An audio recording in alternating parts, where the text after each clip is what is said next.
Hey guys, and welcome back to our channel How to Guide. In this tutorial, we are gonna look at how to block someone in line. Now let us begin. Initially, what you guys have to do is simply go to the profile of the person that you wish to block. Let's say I want to block this person right here, so I'm simply gonna click on it.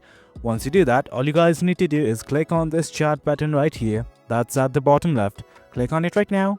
And guys, that is it. Once you are in this interface, simply focus on the top section. At the top right section, you can see these three lines. Click on it right now. Once you do that, this page will open up. Well, there are lots of options ranging from simply settings to mute. But right now, all you guys need to do is focus on this button called as block. It's on the rightmost section. Click on it. And guys, that is it. Once you click on it, the person has been blocked in line.